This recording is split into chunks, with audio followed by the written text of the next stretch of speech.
Hello everyone, आप सबका स्वागत है। इससे पहले वाले वीडियो में हम लोगों ने इलेक्शन ऑफ प्रेसिडेंट को देखा था। आज की वीडियो का टॉपिक भी है इलेक्शन ऑफ द प्रेसिडेंट। ठीक है, which of the following statement is respect to the election of the president of India. 2023 का ये भी क्वेश्चन है, 2023 में वो क्वेश्चन भी आया था। ठीक है, चार बड़ा बड़ा स्टेटमेंट दिया हुआ है। ये बड़ा बड़ा स्टेटमेंट देखकर आपको डरने की जरूरत नहीं है। सिर्फ टॉपिक का की वर्ड, सिर्फ जो होता है बुलेट पॉइंट जो होता है, वो सिर्फ याद करने की आपको जरूरत है।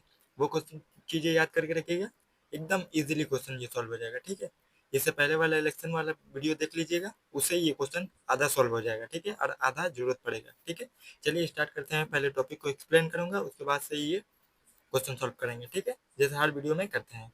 चलिए स्टार्ट करते हैं। देखिए, प्रेसिडेंट ऑफ इंडिया, ठीक है, आर्टिकल 52 प्रोवाइड करता है प्रेसिडेंट ऑफ इंडिया। ये सब पहले हम लोग वीडियो फर्स्ट वीडियो में ही पढ़ चुके हैं। ठीक है, ये सेकंड वीडियो है, इसमें वो प्रोविजन पढ़ेंगे जो पहला वीडियो में नहीं हुआ है। ठीक है, दो वीडियो में इलेक्शन ऑफ प्रेसिडेंट पूरा खत्म हो जाएगा। ठीक है, president of India, there shall be a president of India. ठीक है, फिगर हेड होता है, नॉमिनल हेड होता है और डीजीओ हेड होता है। ठीक है, डिफेक्टो हेड कौन होता है? प्राइम मिनिस्टर होता है, जो कि रियल हेड होता है। ये प्रेसिडेंट जो होता है वो बाय लॉ के जरिए हेड होता है। ठीक है, सिर्फ कॉन्स्टिट्यूशन के जरिए। रियल हेड किसके पास होता है? पार्लियामेंट के पास होता है। ठीक है, प्रेसिडेंट का इलेक्शन कौन कंडक्ट करता है? Election commission of India, as per the provision of the article 54, 55, 58, 62 और 71 के अकॉर्डिंग। ठीक है, और प्रेसिडेंट के इलेक्शन कराने के लिए एक एक्ट भी है 1952 का, president and vice presidential election act. ठीक है, और रूल भी है प्रेसिडेंट और वाइस प्रेसिडेंशियल इलेक्शन रूल 1974। ये दोनों एक्ट और रूल याद करके रखना है आपको। ठीक है, इलेक्टोरल कॉलेज के मेंबर कौन होते हैं? यहाँ से क्वेश्चन आया है। ठीक है, इसीलिए इससे पहले वाले वीडियो में मैंने याद करके कहा था कि आपको सिर्फ ये वर्ड याद करके रहना है। ठीक है, ऑल इलेक्टेड एमपी। ठीक है, लोकसभा राज्यसभा के इलेक्टेड एमपी और इलेक्टेड एमएलए। ठीक है, इलेक्टेड एमएलए इंक्लूडिंग दिल्ली और पुडुचेरी का इलेक्टेड एमएलए। ठीक है, ग्रुप ऑफ वोटर कहा जाता था जिसको इलेक्टोरल कॉलेज को क्या कहा जाता है? ग्रुप ऑफ वोटर, जो कि वोट देने जाते हैं। जैसे आप देखिए लोकसभा के इलेक्शन में इलेक्टोरल कॉलेज कौन होते हैं? ठीक है, आप लोग नॉर्मल पर्सन जो इसका एज जो होता है वो 18 साल से ज्यादा होता है। जैसे मेरा है, मैं खुद भी वोट डालने जाता हूँ। ठीक है, आप भी वोट डालने जाते हैं तो वो देखिए, लेजिस्लेचर हुआ not a part of the electoral college. ठीक है, इलेक्टोरल कॉलेज के मेंबर कौन नहीं होते? देखिए, नॉमिनेटेड लेजिस्लेचर, यहाँ पे नॉमिनेटेड लेजिस्लेचर ही लिखा हुआ है क्वेश्चन में। ठीक है, और MLC, member of legislative council. ठीक है, ये हो गया। उसके बाद देखिए, इनडायरेक्ट इलेक्शन होता है। ठीक है, जैसे हम लोग डायरेक्ट इलेक्शन देने जाते हैं एमपी और एमएलए का वोट में, वो लोग इलेक्शन देने जाते हैं प्रेसिडेंट के इलेक्शन में। ठीक है, प्रोपोर्शनल रिप्रेजेंटेशन के जरिए वोट होता है। ठीक है, सिंगल ट्रांसफरेबल और सेक्रेट बैलेट का यूज किया जाता है। ठीक है, याद करके रखिएगा, ओपन बैलेट का यूज नहीं किया जाता है प्रेसिडेंट के इलेक्शन में। कोई भी ईवीएम नहीं यूज किया जाता, नोटा यूज नहीं किया जाता, व्हीप यूज नहीं किया जाता है। ठीक है, मैनर ऑफ इलेक्शन देखिए, must be different from MLA and MP. यहाँ पे देखिए, must be differ from MP and MLA. इलेक्टर, MP represent करता है लार्ज एरिया को। ठीक है, यहाँ पे, ठीक है, एमपी रिप्रेजेंट करता है लार्ज एरिया को और एमएलए रिप्रेजेंट करता है स्मॉल एरिया को। ठीक है, ठीक है, वन पर्सन वन वोट वाला रूल नहीं काम करता है। ठीक है, यहाँ पे रिप्रेजेंट पॉपुलेशन के बेस पे रहता है। ठीक है, देखिए मैनर ऑफ इलेक्शन। ठीक है, vote value of MLA, state का पॉपुलेशन जहाँ ज्यादा होगा वहाँ पे वोट वैल्यू एमएलए का भी ज्यादा होगा। ठीक है, देखिए नंबर ऑफ इलेक्टिव सीट। ठीक है, इलेक्टेड एमएलए सीट। ठीक है, डिवाइडेड बाई इंटू 1/1000। ठीक है, यहाँ पे देखिए, स्टेट का पॉपुलेशन जिस एरिया में ज्यादा होगा वहाँ पे वोट वैल्यू ऑफ एमएलए भी ज्यादा होगा। ठीक है, वोट वैल्यू ऑफ एमपी देखिए, total vote of all MLA divided by number of elected MP. ठीक है, एमएलए का वोट वैल्यू कैसे निकलेगा? जहाँ पे एमएलए का पॉपुलेशन ज्यादा होगा, एमएलए का वैल्यू ज्यादा होगा।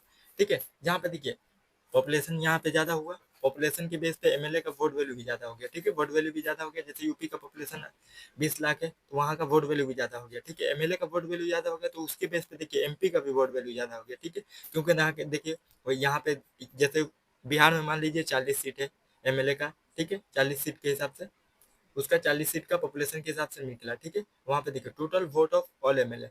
ठीक है, टोटल वोट ऑफ जितना निकला उसके बेस पे देखिए, यूपी का वोट वैल्यू ज्यादा है तो वो उसके बेस पे एमपी का भी वोट वैल्यू वहाँ पे ज्यादा होगा। ठीक है, ये हो गया। और ये किसके बेस पे होगा? 1971 के सेंसस के बेस पे। ठीक है,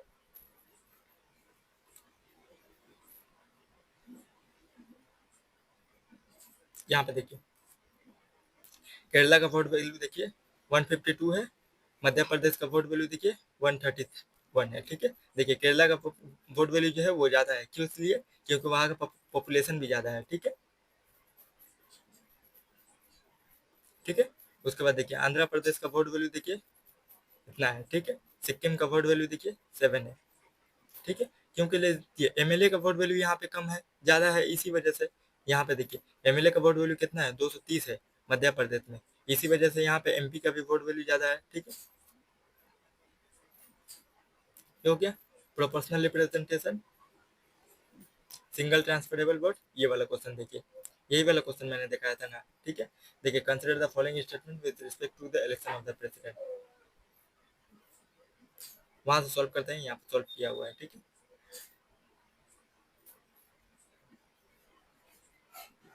देखिए यहाँ पे the consider the following statement with respect to the election of the president of India, 2023 का क्वेश्चन है। देखिए number of nominated to either house of the parliament, ठीक है, either house of the parliament और legislature, legislative assembly of state are also eligible to be include the electoral college, ठीक है।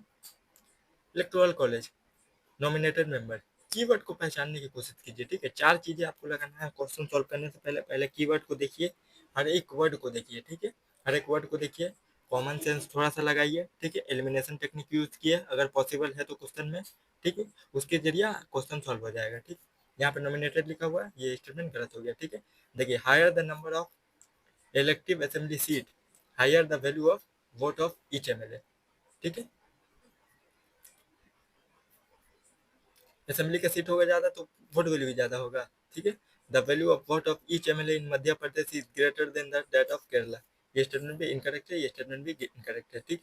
देखिए क्योंकि इलेक्टिव असेंबली की सीट ज्यादा होगा तो नहीं, पॉपुलेशन जिसके बेस पे ज्यादा होगा वहां का वोट वैल्यू ज्यादा होगा, ठीक है। The value of vote of each MLA of Pondicherry is higher than that of Arunachal Pradesh, ठीक है। यहाँ पे रीजन लिखा हुआ है because the ratio of total population of total to total number of elective seat in Pondicherry is greater, ठीक है। क्योंकि यहाँ के रेशियो का, पॉपुलेशन का रेशियो ज्यादा है, इसी वजह से वहाँ का वोट वैल्यू भी एमएलए का ज्यादा हुआ, ठीक है। ये स्टेटमेंट बिल्कुल सही है,